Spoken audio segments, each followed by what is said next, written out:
TV.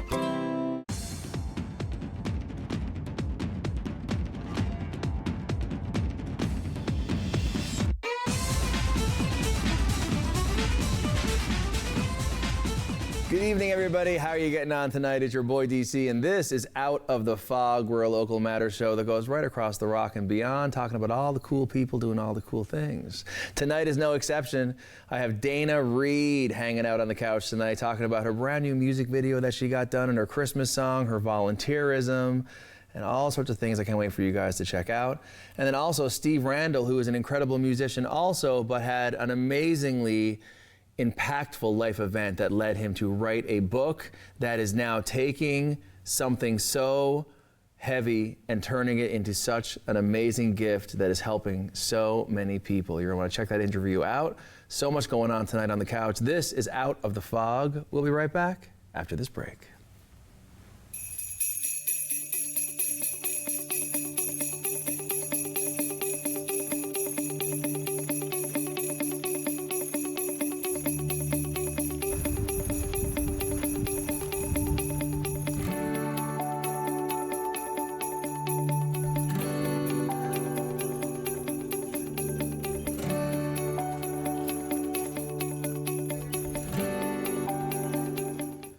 Welcome back, everybody. It is Out of the Fog, and I am so excited. We're in all the orbits, and we're rocking out on stages, backing up country stars and whatnot, and now here we are hanging out on the couch. Steve Randell, what's up? It's good to be here. It's very exciting to be here. It's good to see you again. Oh my God, I know, right? Yeah. You've been away and you're back again. Yeah, I'm moving around a little bit, but I'm here, which is great. It's good. I was on the move. A little bit, it seems. That's Never good. planned to. It seems like end up. A little bit of a gypsy soul, maybe. I don't know. Yeah, exactly. Yeah, another life.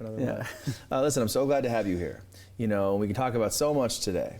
And there is a very important subject in life that we're so lucky to be open to and having now with the speed of life. And you have a lot to say about that subject. But first, what I'd like to do is just to have the folks know that this guy here is a beast on the music scene. And on stage, killing it in various bands, very well known, and backing up all sorts of stars, and working on music all the time. So, I mean, I have to ask you, when you look at your career in music so far, are you proud of that? I am. I've been very fortunate, without question.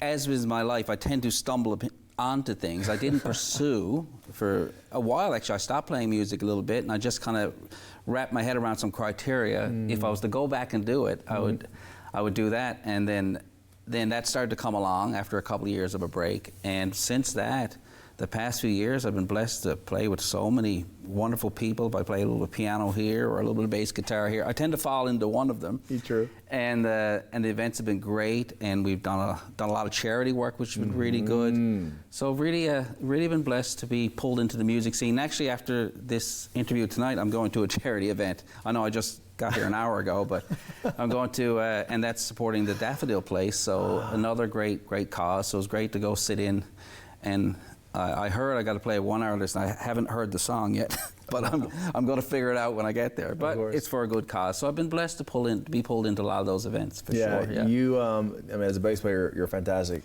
piano player. Man, oh man, like one of the best I've heard. Thank you. Of course, it's very kind. I I appreciate that. And I've heard a few.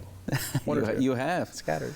Yeah. So I want to talk now and move into what I preluded to earlier on about, you know, what's going on in society and the subject around mental health and addiction and everything that we are so experiencing and becoming more comfortable talking about.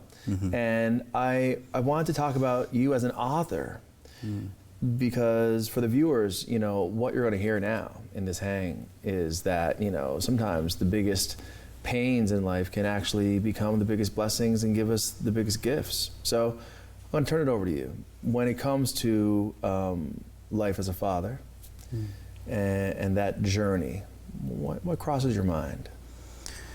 You're right to say that pain can propel you. It can also punish you and destroy you. So losing a child to ultimately addiction and overdose, a couple of years ago, of course you go into your shock mode first. And I could go on about all the emotional roller coaster goes with that, of course. But I would say that eventually I just knew I had to do something with it. And I'm a little bit guilty of being a little more of a human doing sometimes. And I just had to go do something. And the fact when I decided to write a book about it, then I stopped everything I was doing, everything. And I kind of got away and I sat down for several months and I completed that work. And that's all it was meant to be. I just knew I wanted to step away from everything and do that. And I did, and then released the book back in May. May 2024. And then it wasn't long after it kind of got legs of its own and it reached further than I could have ever imagined. And then it went from a project that I really felt in my heart of hearts it was important to do. Right. And then it started to reach people, and I'm very grateful that it touched people and people found value in it. And now, it's out there all over the place, and so it's become a project again that I felt I needed to start. It's become a thing that I'm doing now, which was never the plan, but it was it found its own feet, and I'm very blessed to, and I'll run with that journey as long as it's helping people and doing what it was meant to do in the first place. I can only imagine beyond the conversation around the events and what led up to that, which is such an intimate, personal scenario for you to even think on, let alone describe. So I will start us at the journey of sitting down at the kitchen table or wherever that was for you on the first day, laptop or page, whatever. Where do you begin? And how was that creative journey? Because it is a creative endeavor, which is interesting, isn't it, right? Very much, yeah. So what was that like, that moment you're sitting there and you're about to document whatever it is you have to say? Where were you?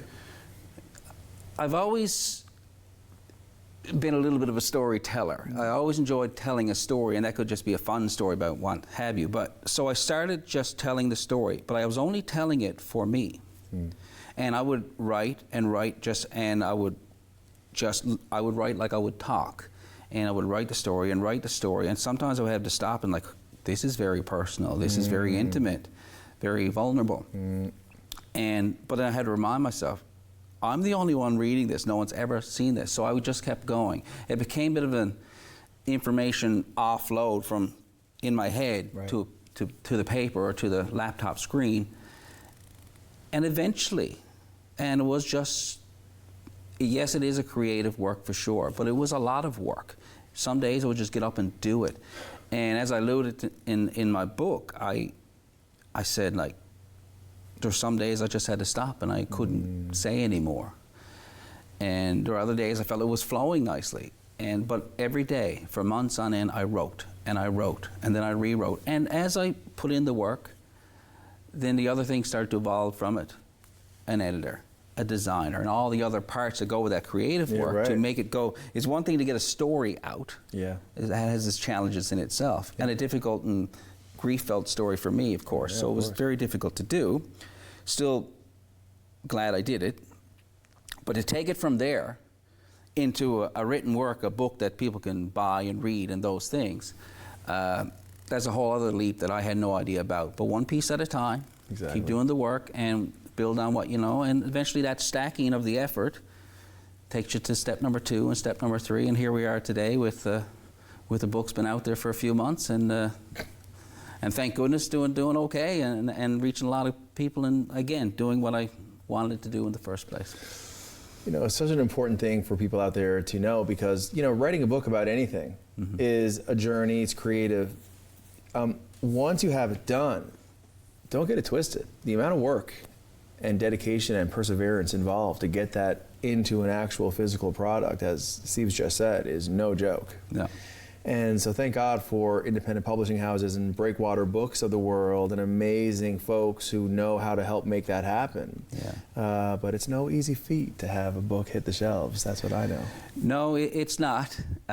What drove you, man, to, especially given the nature of what you invested so much time in, it would be a lot easier for someone to chicken out, shall we say, versus to push that through. There are many times I was like, well, maybe I just wrote this for my own therapeutic reasons, which would have been fine. Yeah. And it certainly was a big part of my grieving and healing process. It's still an ongoing process. Sure.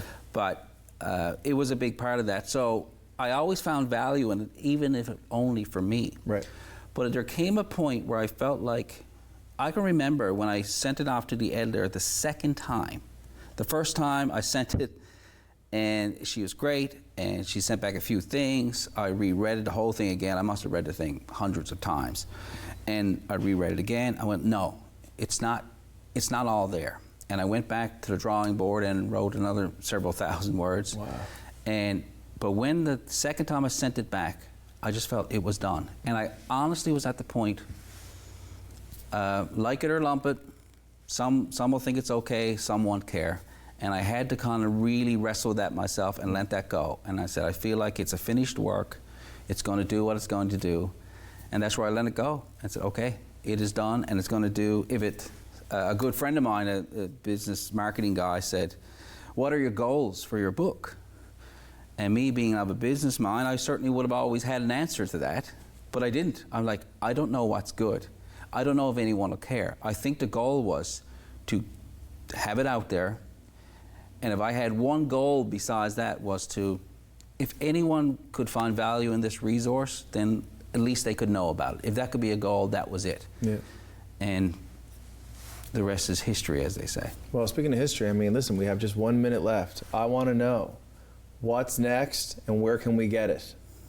Okay, well, StephenLRandell.com is my site. You go there, you'll see every option to buy the book. Good. So that's the easiest way for anyone to find out. And there's different options depending on where you prefer to, or how you prefer to purchase. And what I'm up to now, I've started book number 2. Boom. So that's exciting. I won't say too much about it yet, but I'm really feeling that it's a good follow-up to the first one. Good. And it goes into the journey beyond. Mm-hmm. And so that's been keeping me really busy. As we spoke off camera, like it was, when I started to do this, it was a project I wanted to do at the time. I never expected it to turn into what I'm doing now, but indeed it has turned into, this is what I'm doing now, so I'm going to run with that, and blessed to be able to do it. And blessed are the people to have you tell your story. Thank you. Because we all need to hear it. And so thank you so much for coming on. And I have a feeling that you'll be back on the couch telling me all sorts of things, because from speaking engagements to the events you're doing to the writing, there's a whole ecosystem of help that you are continuing to give every day. And I think that is so amazing. So thanks so much for what you're doing. Well, thank you for having me. I appreciate it very much. Of course. Right. Guys, this is Out of the Fog. We'll be right back after this break.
Welcome back, everybody. This is Out of the Fog, and I am joined by the one and only Dana Reid. What is going on? Thank you for having me. I'm so happy you're here. And the boots on you. Thank you. My gosh. Every time you come, it's fashion. I knew you were going to say that. Well, because it's the truth. Every time I see you. Do you like my earrings? Of course. How could I not? Where'd you get them? That's a good question. I think I got those in England when I was on my holidays in Oxford. Excuse me. Yep. And the shawl, let's talk about that. Oh my God, there's a beautiful lady named Joyce Bryant, an old shop, who makes these shawls, and she donates her profits to the Arms of Jesus, and they build homes for people in Guatemala. I mean... And she's an old shop, and she has these for sale online. Look her up, she's great. That's amazing. Always promoting the good people, aren't you? Yes. Well, you're a good person. Thank you. Well, I was going to bring it up. I want to talk to you about music because we love it and we live it.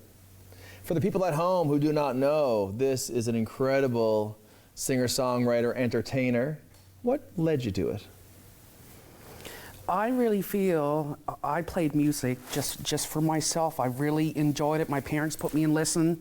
I begged to go. My dad waited in the cold, you know, while I was taking lessons. But it's just something I really enjoyed for my heart. It's very healing to me. That's why I do it, and that's how I heal my heart.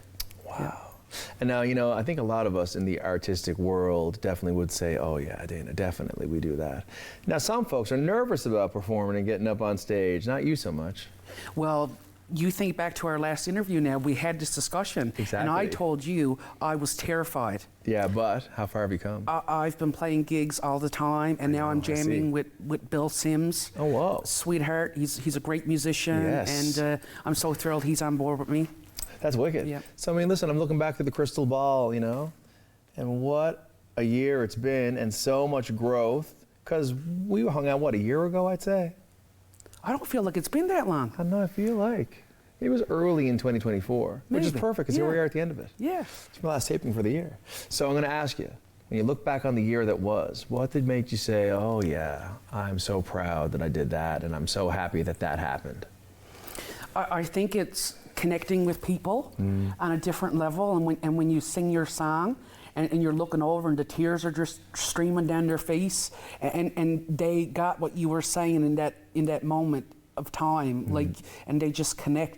That is the beauty to me, and music is very magical, and there's something magical with music that only music can give. True like that. really, and this is what I've discovered with connecting with people, and it's pretty amazing. I feel really blessed. So, you know, I'll ask you to tell the people at home watching this little hang here, where would they be able to listen to you if they Googled you? So I just released Beauty in the Darkness back in May, I think it was.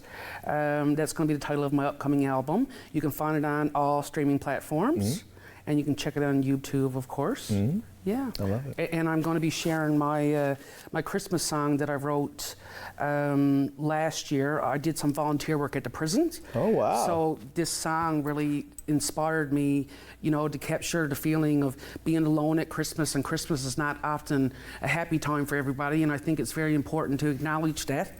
Like, you know, and this song speaks to those struggles, and yeah, and I've just, you know, and I'm looking forward. I'm going back to the prison in a couple weeks, and I'll get to sing it for the women. It'll be my first time sharing the song since I put it out. I'm going to ask you, what made you say to yourself, I'm going to go volunteer in the prison? Because it's so amazing and incredible to hear, and it's pretty niche. What led you? I just have a real strong belief that people can make change in their life. You know, you got to look at people's story a lot deeper. You know, oftentimes people look at people, they commit crimes, oh, they're awful people, blah, blah, blah. Like, it can go on. And I've seen this by, like, with professionals, like, you know, but these are people. They've experienced hardships in their life. There are reasons behind their crimes. You really have to look at the person and the individual. They're not bad people, they just made bad decisions. And everybody deserves respect. Everyone.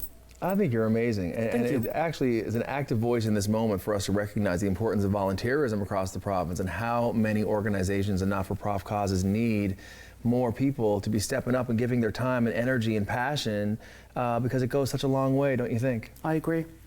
I agree. That Christmas song that you're going to be singing for these folks for the first time, are you equal parts nervous and excited? It's my favorite gig of the year.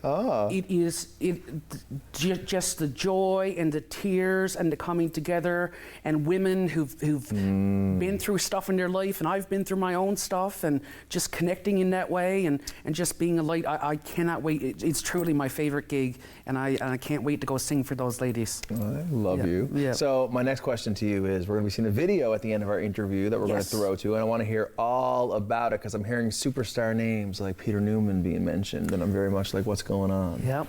So Peter Daniel Newman has produced the song for me. This was our first project together. Right. And Peter, I'm so thankful. He gives me the time of day. you know how I feel about Peter. I feel so blessed. But we started with the Christmas song, and Peter really helped me find my sound, and he really respected what I was doing, and he took the song and he just made it so special. And I got to do a music video with Stephen Green. He's incredible as well. Yes, so that was a nice experience as well. Center City Media. Yes. Yes, Yeah. That's right. Yeah. So talk about the plot line. Tease me, tell me everything, because we're going to see it now in a few minutes. Yeah, well, I was really visualizing, people in their prison cell on Christmas Day. That's what I was envisioning when I was writing this song. Yeah. Like, you're in those cells and you're just, you're alone. It's Christmas, and this is where I put myself, and I've experienced Christmases alone. I've been there, so I can kind of relate. And not everybody's got somebody. Not everybody feels the love. That's some lyrics in the song. Yeah. So we're going to see this now in just a minute. But before we throw to this video and amazing celebration of everybody who's involved in it, Crystal Ball comes out again. What do you see for 2025? What's coming your way? I'm going to be releasing a single in the new year that was written with Peter Daniel Newman and his friend Hannah Dorothy. And it's called Beauty in the Breakdown. It's a follow-up from Beauty in the Darkness. And I'm going to be releasing my album. I don't know when this is going to happen. I really thought this was going to happen last September or this September, but that's not how life is so wild. You never know what's going to happen. It's true. So I can't really say when I'm releasing my album. When it's in my hand and I have all the recordings, then I'll decide. But until then, I'm just going with the flow and having these wonderful experiences and playing with Bill and just meeting new people. I'm so excited about it. Listen, you're on an adventure and you're loving every second of it, and you're brave and you're ready for it. And I think that's all you need. Thank you. Oh yeah, I'm so excited. So listen, we're going to throw to this video now. Check it out. The one and only Dana Reid. And we'll be right back to rap after this break. Not everybody's got somebody. Not everybody feels the love. And I hope it snows this Christmas. You feel the power of the Holy Ghost. And I hope you know how good you are. I've recognized how far you've come. Keep pushing on. No. And I'm wishing you a miracle this Christmas time. I remember you when I sing the song for some. And even though it feels dark right now, in the morning the light will come. This lonely feeling too shall pass. I hope your heart feels peace at last. It takes a lot of courage to make amends with your past in mind. We've all experienced hardships, treading water in the toughest times. And I hope you feel the love of Christ. And I hope he wraps you in his arms. Keep pushing on. No. And I'm wishing you a miracle this Christmas time. I remember you when I sing the song for some. And even though it feels dark right now, in the morning the light will come. This lonely feeling too shall pass. I hope your heart feels peace at last.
it.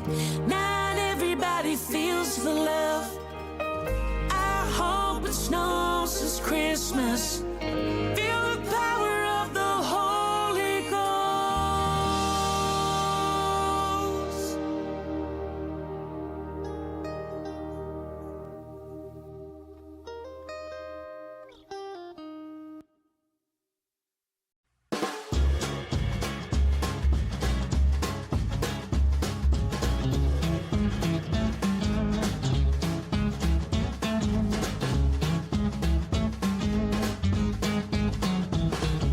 Your opinion matters, and we want to hear from you. Get in touch with us using our viewer feedback line, your direct connection to shaping the shows you love. It's easy. Just grab your phone, scan the QR code on your screen, and take our quick survey. Share your thoughts, and let's make your viewing experience even better.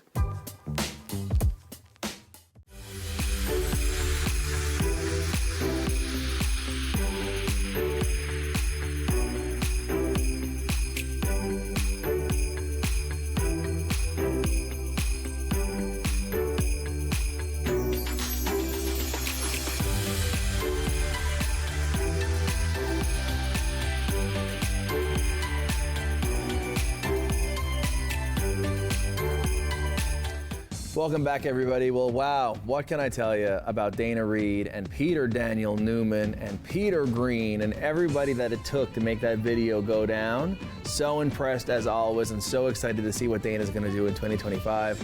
Also, thank you so much, Steve, for coming through, being vulnerable, telling a big story that's helping out so many people.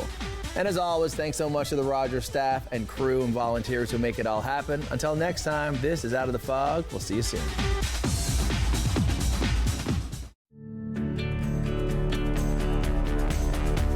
This program is brought to you by Rogers Xfinity, connecting you to more of what you love. Visit Rogers.com for more details.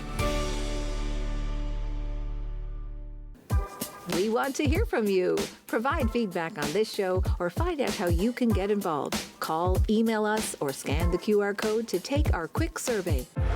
They've reached the summit! Back-to-back Stanley Cup victories. Greatness. And a new legacy begins. Absolutely amazing. It has happened in Vegas. It's not a destination. And lightning has struck twice. It is a continuous journey that never ends. These are the moments you dream of. Stanley Cup champions. Sports is life. It's clear cut.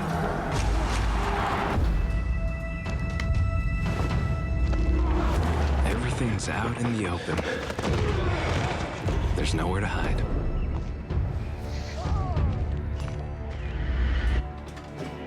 I had to prove myself more than anyone else. You must be so proud of your son. He's gonna go pro. The sky's the limit.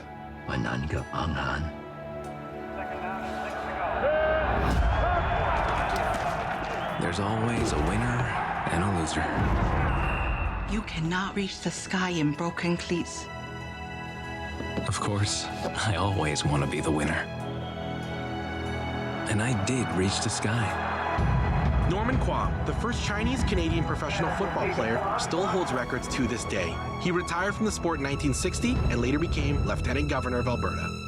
This fall on Rogers TV, we'll be airing your RNC Compassion in Action.